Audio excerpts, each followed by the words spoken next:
Bom, boa noite a todos, então. Se alguém não me conhece, ao longo desta 1 hora juntos, vai me conhecer. Falando em conhecer, a minha tendência nos meus trabalhos na doutrina é estudo, né? A Geni estava falando de estudo, consolação e tal, mas a minha tendência é muito no estudo. Então, eu espero que vocês, tendo alguma dúvida, me perguntem, porque nos estudos a gente tem que ter dúvidas, né? Não é como se a gente fosse num pronto-socorro, que a gente só recebe e espera a pessoa ficar bem. Mas, muito pelo contrário, é como uma pessoa está saindo de um pronto-socorro e pergunta, né? O que eu devo fazer agora? Mais ou menos isso é o estudo. E o tema que eu escolhi hoje, considerando que a casa sempre me dá a liberdade de escolher, eu vou trabalhar a ideia da reforma íntima. Mas é uma pergunta que eu faço. Quando e aonde começa a reforma íntima? Né? Porque a gente fala muito da reforma íntima. Mas quando e aonde? E, para começar, nós vamos considerar que os espíritos, eles são criação da natureza, né? Seres inteligentes, criação da natureza, cujo objetivo é se desenvolver. Não tem outro objetivo, a não ser se desenvolver. Parece pouco, né?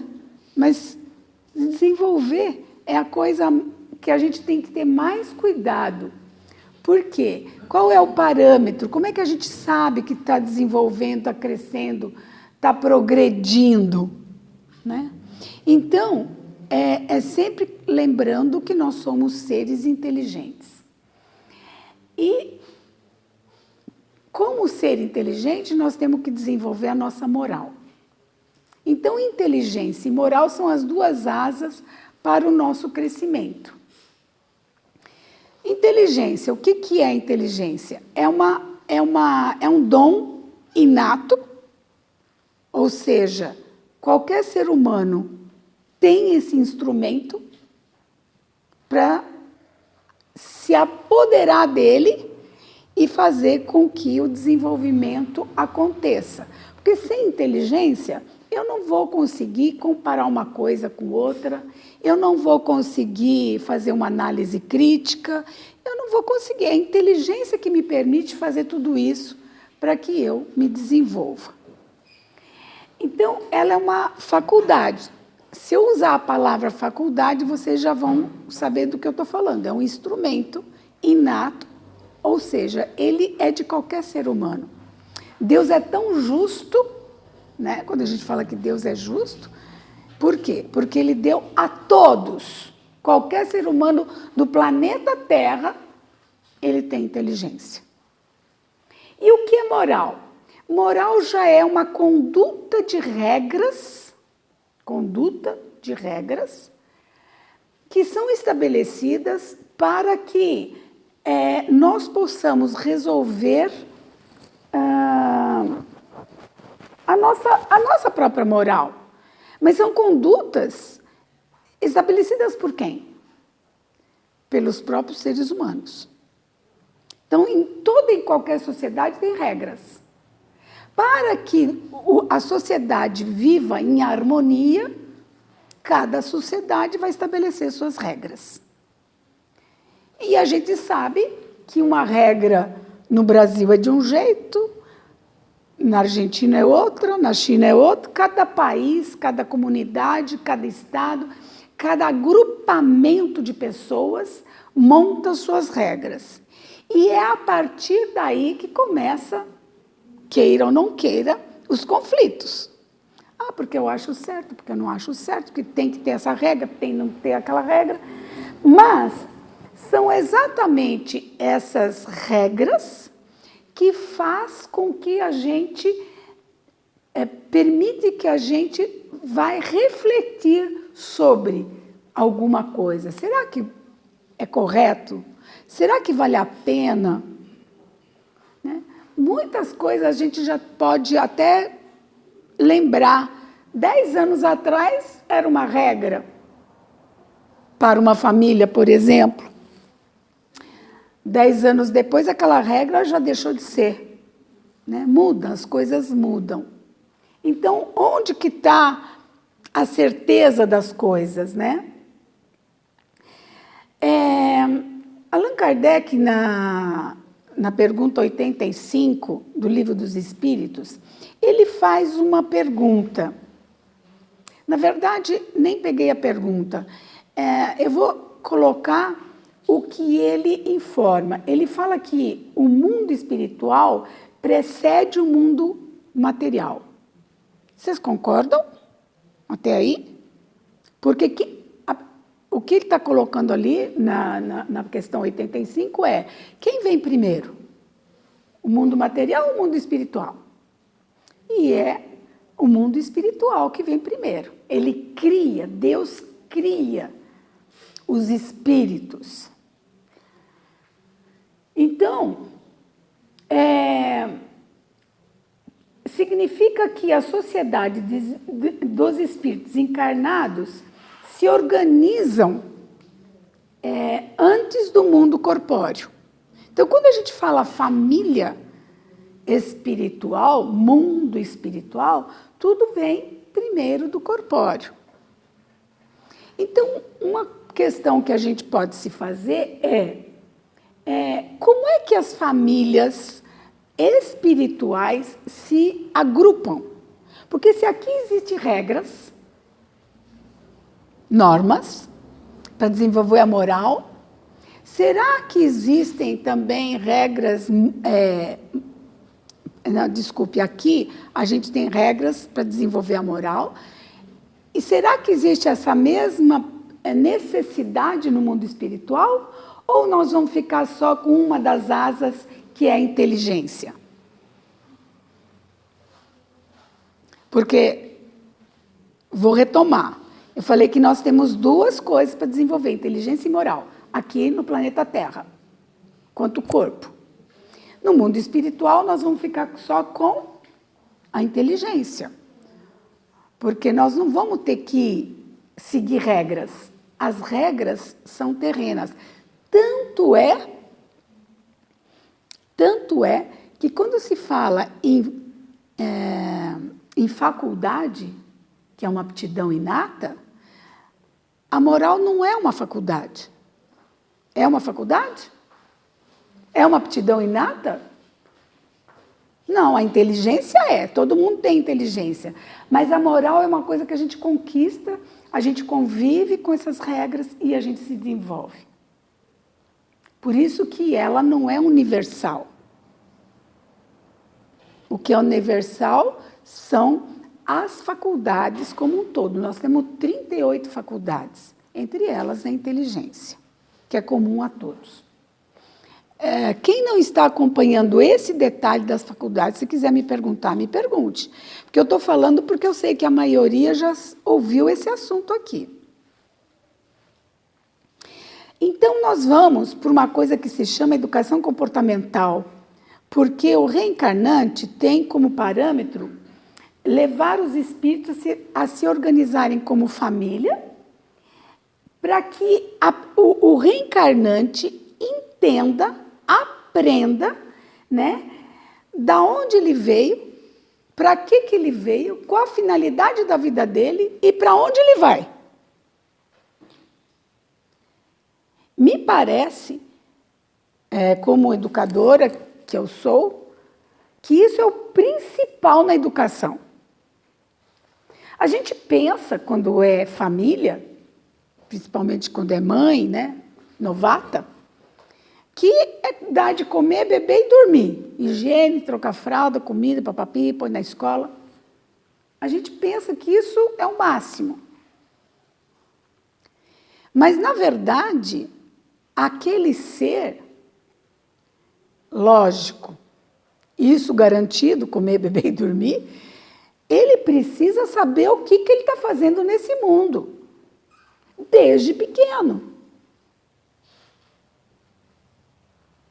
Porque é o anseio de qualquer ser inteligente. É saber. É saber. As crianças não têm essa característica. Hoje mesmo estava falando com uma mãe, eu falava, minha filha não para de perguntar por quê, por quê, por quê. Ué, mas é um sinal de inteligência isso. Quem dera, quando a gente fosse nessa idade, continuar perguntando, mas por quê? Mas por quê? Como é que é isso? Como é que funciona? Nós temos que ter perguntas e respostas para saciar o espírito. Então, aí vem a questão seguinte, que a resposta para essas perguntas vão depender do quê? Ora, se eu tenho uma mãe que nunca ouviu falar em espírito, nunca ouviu falar no mundo espiritual, o que ela pode me dar? Tem aquele ditado, né? Ninguém dá o que não tem. Ué, se não tem o que dar, não tem como responder as minhas perguntas de criança, fica pobre, né? O desenvolvimento. Empobrece. Simples assim. Empobrece. Então, as respostas... E quando a gente fala assim que o nosso objetivo é evoluir, é isso. É pegar uma pergunta que a gente não tem a menor noção da resposta e ir atrás. Porque são exatamente essas questões, esses anseios, que abrem a nossa inteligência. Abrem no sentido de crescer. Porque inteligência, ela vem simples. Ela não vem pronta. É um instrumento para alguma coisa. É um instrumento. Ele não vem pronto. Então, eu é que tenho, a partir desse instrumento, dar qualidade à minha inteligência. Como é que eu dou qualidade para a minha inteligência? O que vocês acham? Conhecimento é informação. Eu preciso de conhecimento e informação. Só isso. Nós estamos na era da informação. Por que vocês acham que isso é tão importante? Por que nós estamos nessa era de tantos computadores, tanta comunicação? Eu estou aqui e falo com alguém que está na China, no Japão, nos Estados Unidos, instantaneamente. Por que será? Porque são essas coisas que me movem para cada vez entender o que eu preciso para fazer analogia para aquelas respostas, de onde eu vim e para onde eu vou, e por que eu estou aqui.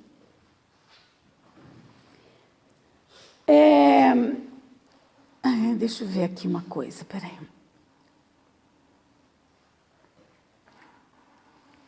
Uma coisa importante é o seguinte, quando nós estamos no mundo espiritual, junto com a família espiritual, nós nos entendemos por uma coisa que se chama afinidade de pensamento. Então, os grupos se formam por sintonia e afinidade. Sintonia vibratória e afinidade de pensamento. É ela que nos faz agrupar. É a mesma coisa quando a gente tem um amigo, né? A gente se sente melhor com um grupo, porque ali existe troca de pensamento, de cabeça. Não é uma troca de... como a gente faz numa casa de caridade, que é dar uma comida, dar uma roupa. É outra história. Então, quando se fala em família, é para ter essa troca. Troca de afinidade de pensamento.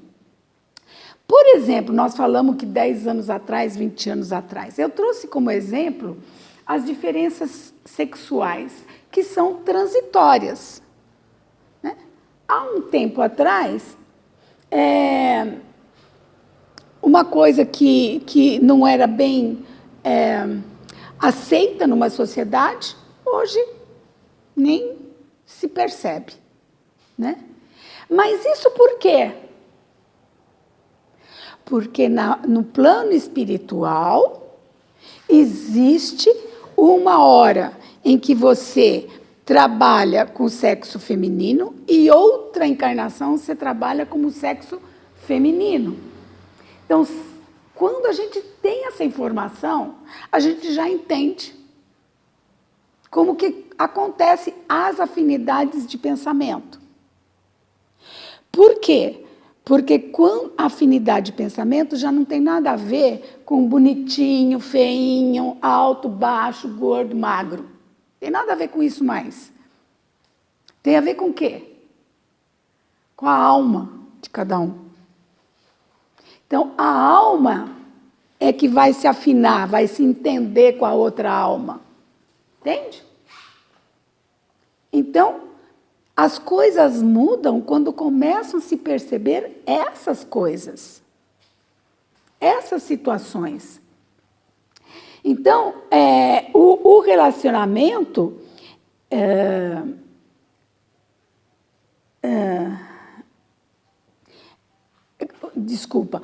a mudança de sexo, como lei universal, como lei da natureza, faz com que a nossa inteligência cresça.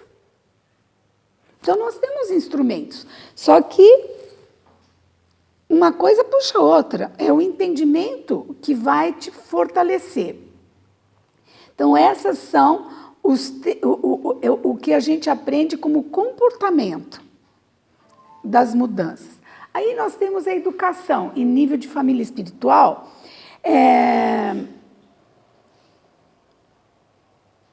Temos que entender o seguinte, alguém pode me perguntar assim, mas como que eu venho com uma tarefa do mundo espiritual para cá, eu venho com uma tarefa.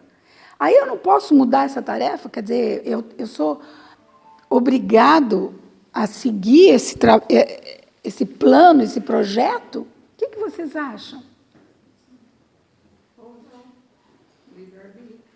Então pode o quê? Não entendi. Pode mudar. Pode mudar.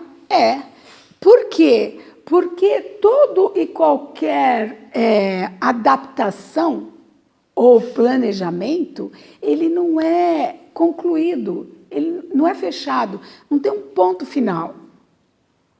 É um esboço, sabe? Sabe o que é esboço? Quer dizer, é uma tentativa. Eu vou morar em Eloy Mendes, vou nascer no Egito, vou voltar para não sei para onde. Então, é um esboço. Eu posso ter escolhido nascer aqui, mas e daí?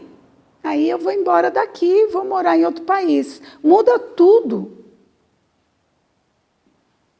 Então, o que a gente tem que perceber que nada, absolutamente nada, é fechado. As coisas precisam necessariamente mudar. Inclusive, o reencarnante, a gente está falando nós estamos falando de reforma íntima. Então, digamos que o reencarnante, ele quer se restabelecer com uma comunidade.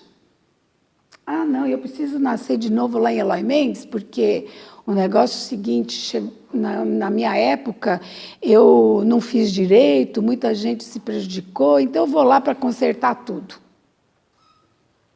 Aí ele vem para Eloy Mendes, 200, 300 anos depois, numa cidade que tinha 5.000 pessoas, agora tem 35, 40. Mudou? Mudou tudo. Ele não vai se entender mais nessa história de como ele deixou. Porque tudo mudou, o cenário muda. E o que influencia, o que te leva a tomar decisões é a infraestrutura da qual você está. Porque uma das perguntas que a gente pode se fazer é quem muda quem? A família muda o reencarnante ou o reencarnante muda a família?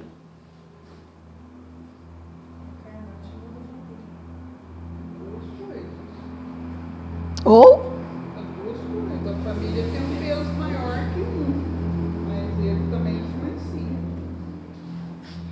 Não é uma pergunta interessante? Eu vou tocar um pouquinho na frente para a gente responder. Que era justamente quem que é o protagonista, né? Então, lembrando sempre uma coisa, o espírito reencarnante, ou qualquer um de nós aqui que somos reencarnados, estamos encarnados, nós somos uma individualidade. Essa palavra não pode ser deixada de lado. É fortíssimo e ele tem um peso muito grande. Individualidade significa ninguém é igual a mim. Eu sou único, né?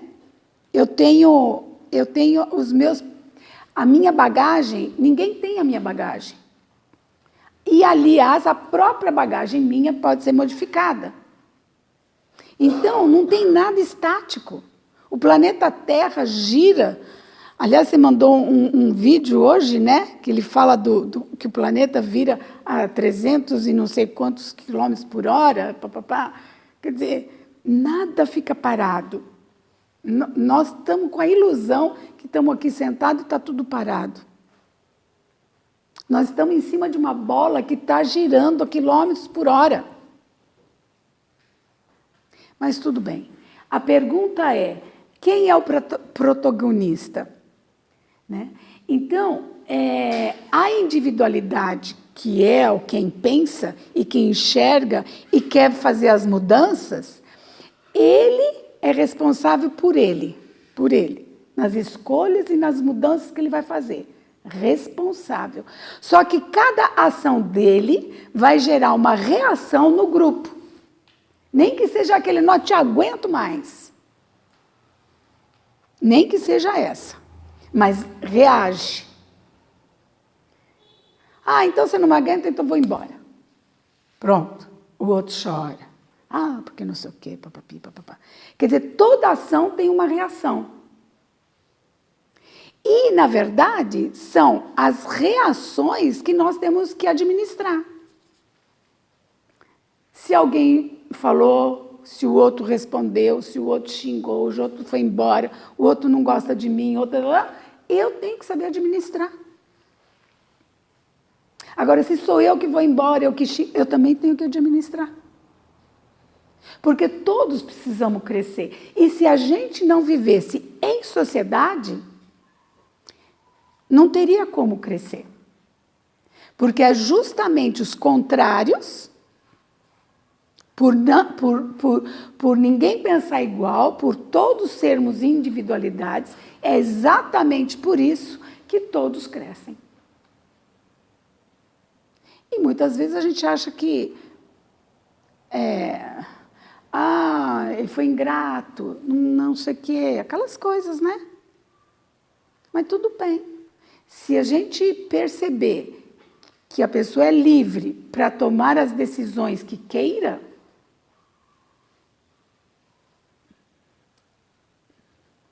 pelo menos uma paz, né, na consciência nós vamos ter. É difícil fazer isso? Muito difícil. Mas é um treino. Se a gente não treinar, não chega lá. Do que eu estou falando? Da reforma íntima. E a reforma íntima é exatamente eu perceber o outro. Seja na pátria espiritual, seja encarnado. Só que no encarnado tem esse agravante que a gente tem que desenvolver a moral. E a moral está já exatamente nesse contexto, né? Que se você ficasse sozinha, você não teria nem conflito nenhum. Então, os conflitos são porque a gente vive em grupo, vive em dupla, vive, enfim, com outras formas de pensar. Então, diz assim, construção das bases da convivência social em seu aspecto moral é, ao mesmo tempo, individual e influenciada pelas reações dos demais. Resumindo, é o que eu falei, certo? Então, a resposta é praticamente essa. Os dois são responsáveis. Quem que é o protagonista? Os dois. Um depende do outro. Só que é lógico que a individualidade, a inteligência de um tem um peso para ela mesma, né? Mas a gente tem que conviver e tem que resolver.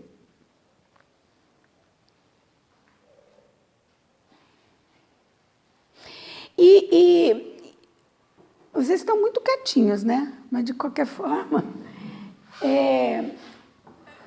quem acompanha bem o trabalho da doutrina espírita poderia estar se perguntando, e as colônias, né? As colônias espirituais,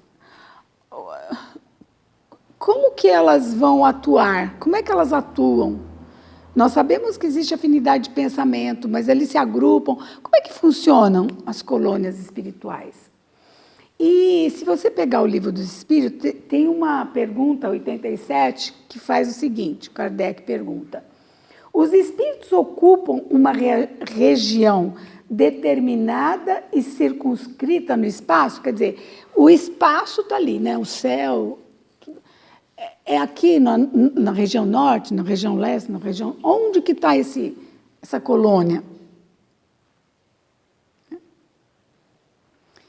E a resposta eu não vou ler na íntegra, tá? Estou pegando as partes principais para poder conversar sobre elas. Diz assim, os espíritos estão por toda parte,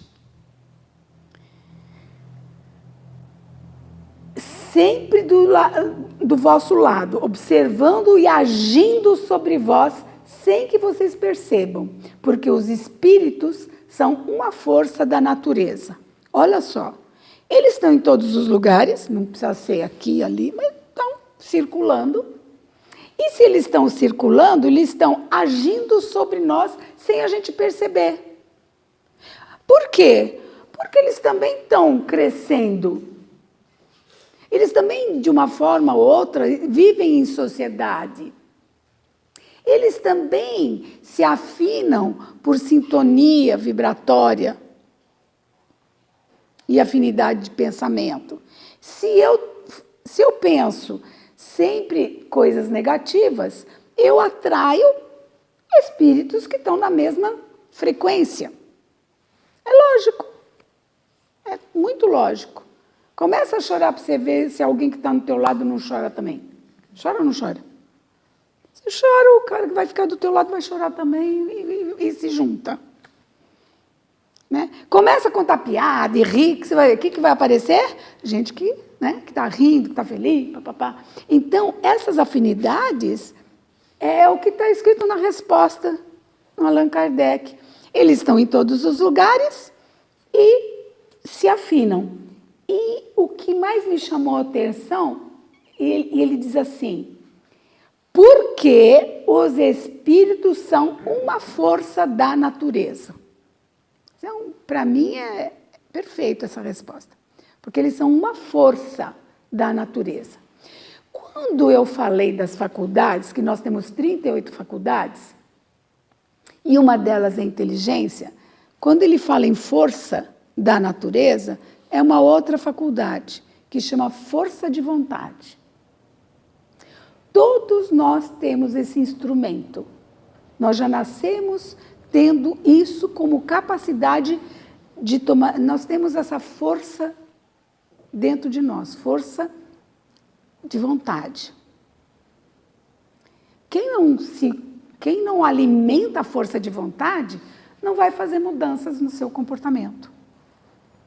Porque você tem que ter força.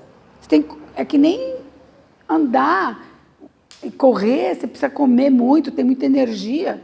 E força de vontade, você tem que ter muita energia. Que não vem através da comida, mas vem através do pensamento, da inteligência. Então, a força de vontade é que ele coloca aqui, porque os espíritos são uma força da natureza, instrumentos que Deus se serve para a realização dos seus desígnios.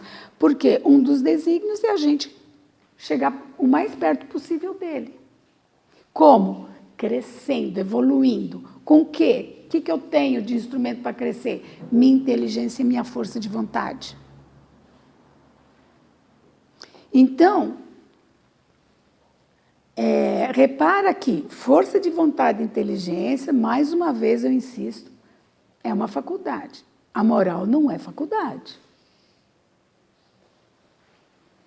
Né? E por isso que nós somos uma força da natureza. Porque nós temos essa força e essa condição para crescer, se movimentar.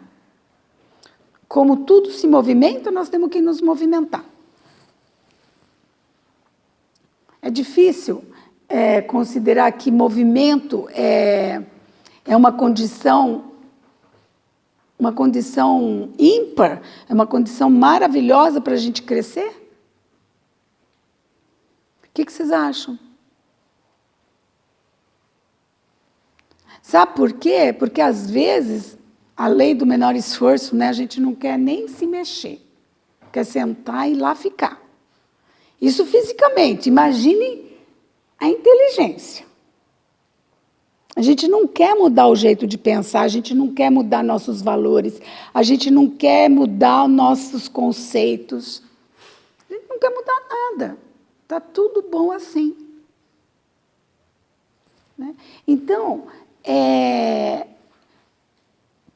a única coisa que se pede, e o movimento é uma exigência da natureza, por quê? Porque você sai de um lugar e vai para o outro, e quando você vai para o outro, você aprende coisas novas. Eu acho que o pulo do gato é aprender coisas novas, sempre. Até assim, fazer uma comida diferente, um bolo diferente, uma roupa diferente, fazer coisas, fazer acontecer coisas diferentes. Criatividade, isso é movimento. Isso é usar a sua força de vontade, porque não é fácil fazer o diferente toda hora, sempre que necessário. Porque a gente faz e pronto. Agora eu já sei, deixa quieto, agora eu vou aposentar. Certo? Então,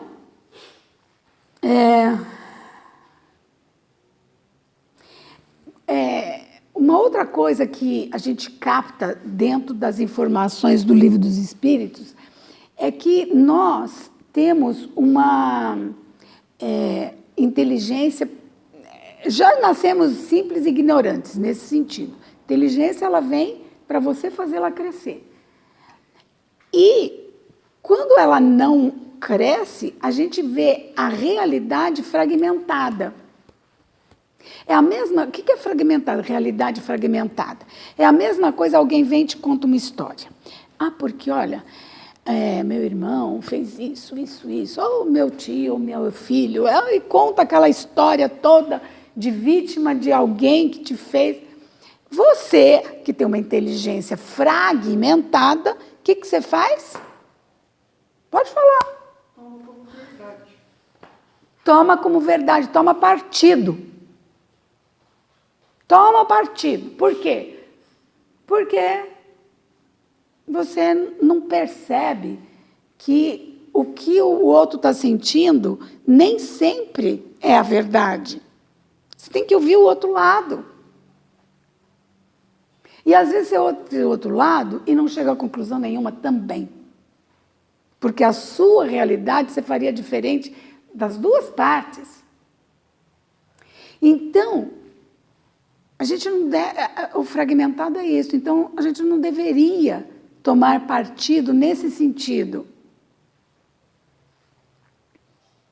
Nós temos que ajudar a pessoa a parar de sofrer. Isso é outra história. Agora, tomar partido é muito pequeno.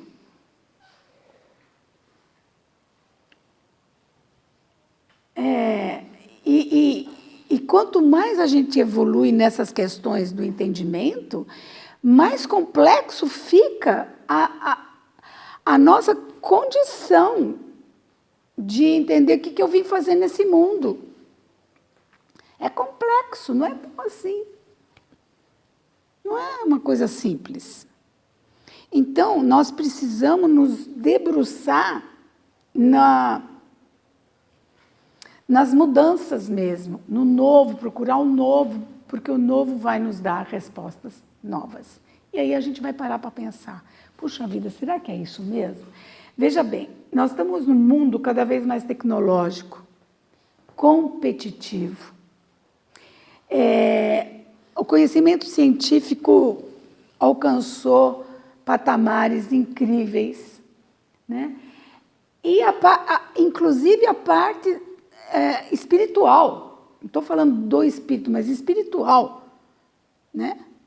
Uma pessoa espiritualizada é essa pessoa que vai entender, juntar as peças de uma religião ou de outra, de uma filosofia, de outra, vai juntando as peças para concluir alguma coisa, não tomar partido.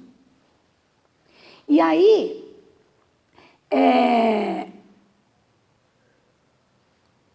olha só que bonito que é isso, porque é exatamente esse movimento que faz com que a gente se readapte num espaço. E a readaptação faz com que a gente estruture melhor uma família.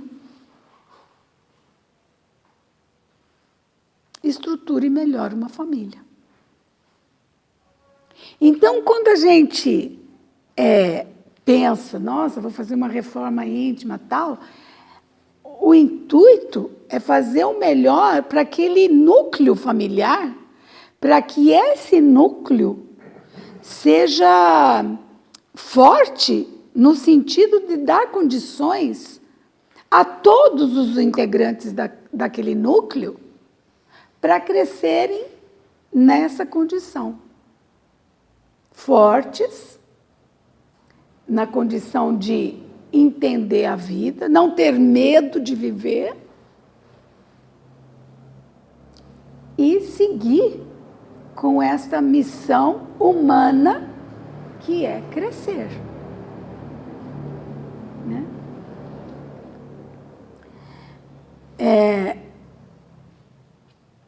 Então, esse é o papel da família no sentido de receber um reencarnante. Então, o reencarnante é uma individualidade, ele é único, mas a família está amparando e é uma troca. Isso é que faz todo mundo crescer ao mesmo tempo. Entende-se, aqui eu coloquei o seguinte: a família consanguínea não é apenas uma instituição de origem biológica, idealizada para facilitar a composição genética da hereditariedade, mas, sobretudo, para crescer as pessoas com caráter, com intelectualidade, com cultura social, moral e espiritual. Então, é para isso que serve. É para isso que a gente está fazendo um trabalho de reforma íntima. Porque, além de eu cuidar de mim, eu tenho uma responsabilidade com as pessoas que me cercam. Porque é a partir do exemplo, é a partir do modelo, que as pessoas têm chance também de fazer suas mudanças. A pessoa olha e fala assim, nossa, que legal, eu queria fazer isso aí. Nossa, ela sabe pintar, não sei das quantas, eu queria tanto aprender. E assim vai, você se motiva. Então, é a partir de mim é que o entorno cresce. Então, não adianta falar assim, mas o brasileiro, porque o político, porque não sei o quê. Ué, mas somos nós mesmos que fazemos tudo isso acontecer. Outra coisa que é interessante é a ideia de que a família humana é uma entidade histórica e ancestral. A família é uma história. Né? Você fala, a família... Aí a gente põe um sobrenome nas famílias, né? Família tal, família tal. Mas quando eu falo o nome dessa família, eu estou dizendo o quê? Tem uma história ali dentro daquela família. Então, essa ancestralidade é que vai trazer para o momento atual a medida daquela estrutura. Quem tem olhos de ver, que veja. Você consegue ver, pela história daquela família, a estrutura que vem por trás. Vocês conseguem ver isso? Imagine uma família aqui e tenta ver o que eu estou falando. Vocês conseguem ver isso?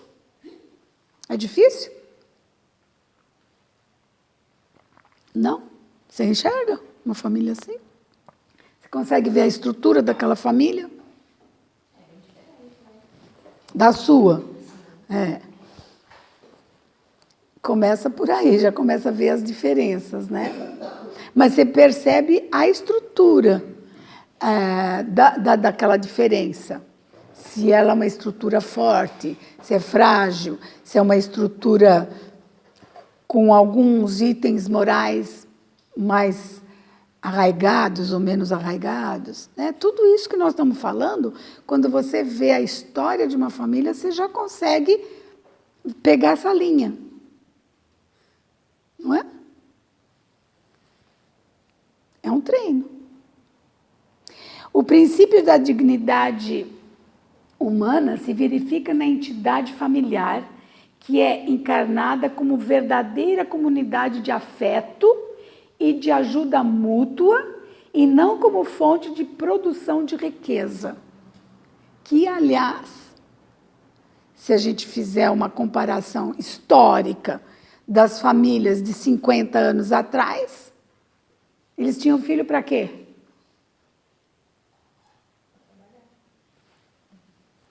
Não é?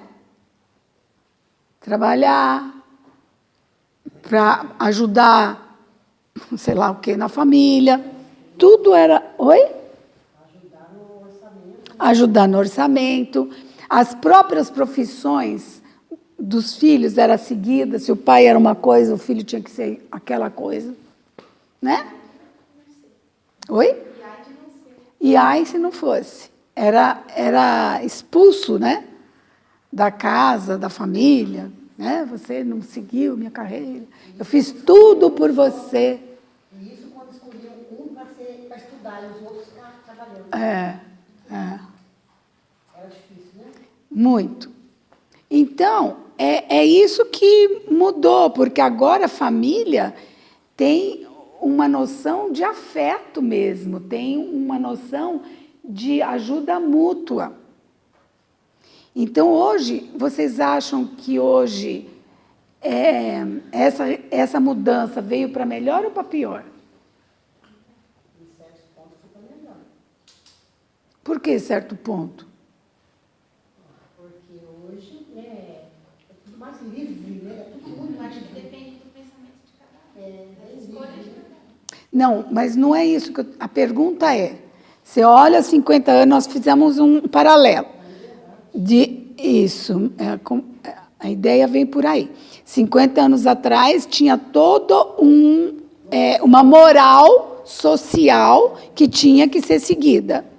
Hoje, esta moral social mudou.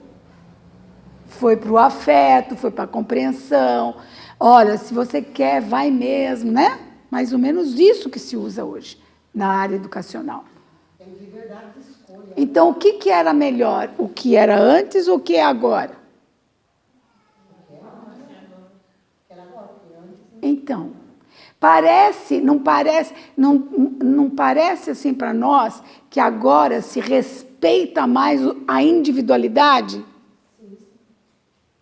Então, Respeita a individualidade, mas o ser humano deixou de respeitar o próprio ser humano, no sentido assim de você respeitar os seus pais, o próximo, porque eu acho que antigamente tinha esse problema de ter filhos para trabalhar, mas eles tinham uma respeito. criação melhor, respeitava mais. Mas isso não quer dizer que hoje eles não poderiam estar respeitando. Se não está respeitando, eu acho que ela está colocando, tinha mais medo do que respeito. Hoje em dia, é claro, mas o que você está falando também é pertinente. Porque é o seguinte, toda vez que você faz uma mudança, que você está de um lado, você vai para o outro lado. Porque a mudança é tão gritante que você sai de um lado e vai para outra ponta. E nada é bom, nem essa ponta, nem essa. O que deveria e que depois se chega é no equilíbrio. Então, essas pessoas que hoje não respeitam, mas têm a liberdade que é necessária, um dia elas voltam para o equilíbrio. Não vão perder a liberdade, mas vão conseguir respeitar, porque eles não vão ser respeitados e vão perceber que isso não é bom. Mas a liberdade já está conquistada. agora basta saber o que a gente faz da nossa liberdade. Sim, claro, claro.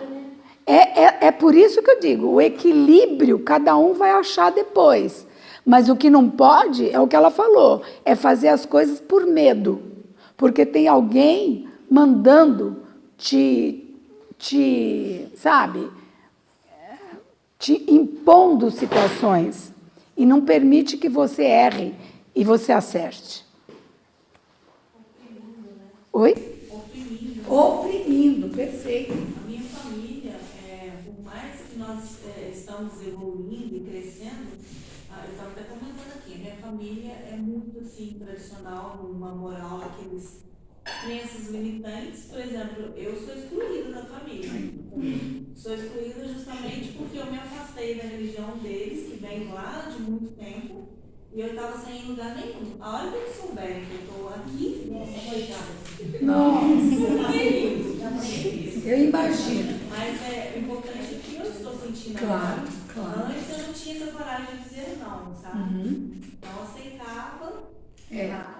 Então, e agora você sabe que você tem uma inteligência e que você não precisa enfrentá-los cara a cara, vai do teu jeito, tranquilo, vai fazendo, né? Sem bater de frente. Cuida da tua vida e por quê? E muito importante, você não vai mudá-los. Só numa outra encarnação é que eles vão perceber isso, né? Você está à frente. Você está uma geração à frente. Então, não entra nesse embate. Faz o esforço que for necessário para você fazer o que é correto para você, o que você acha que é importante, mas não confronta. Eu acho que quando a gente começa a mudar também, as pessoas começam a perceber as nossas mudanças e aceitar. Isso. Ou Ou não, mas eu acho que calma um pouco. Né? Calma. Porque está fazendo bem, né? Se a gente começa a mudar para o bem. Depende do problema. Existem problemas bem complicados e ninguém acalma. O aprendizado é muito difícil.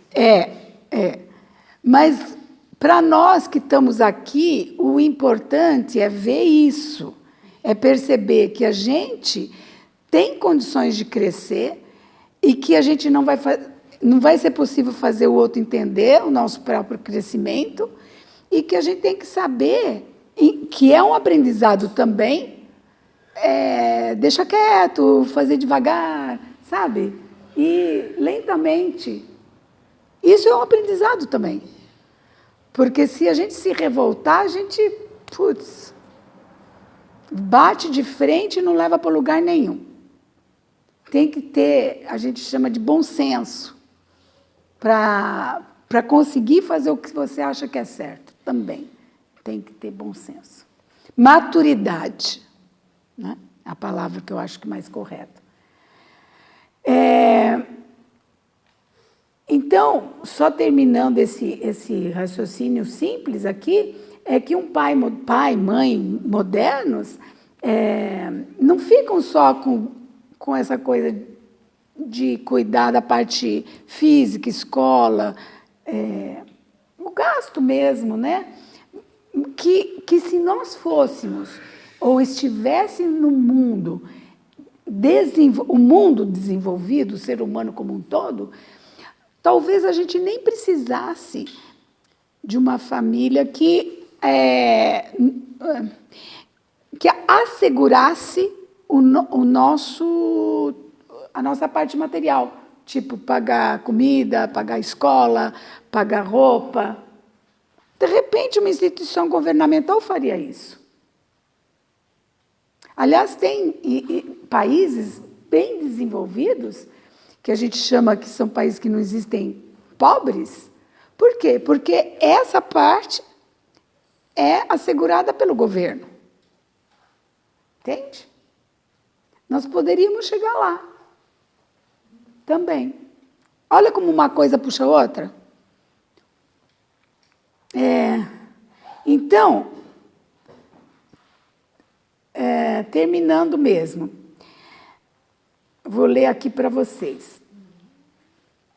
O acompanhamento psicológico, educacional, espiritual, o diálogo constante entre as pessoas, a transferência de maturidade. Transferência de maturidade é eu mostrar meu exemplo, né? Porque pelo exemplo, às vezes, não, sempre,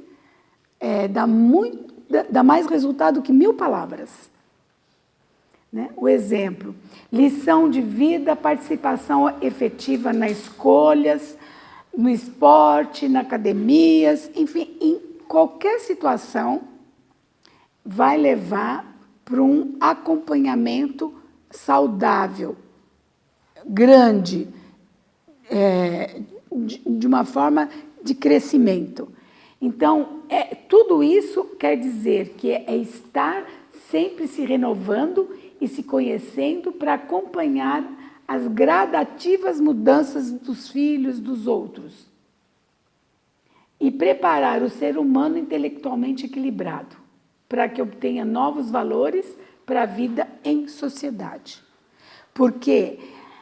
Em sociedade, porque nós estamos sob uma lei natural, lei de Deus, que nós temos que viver em sociedade, é obrigatório.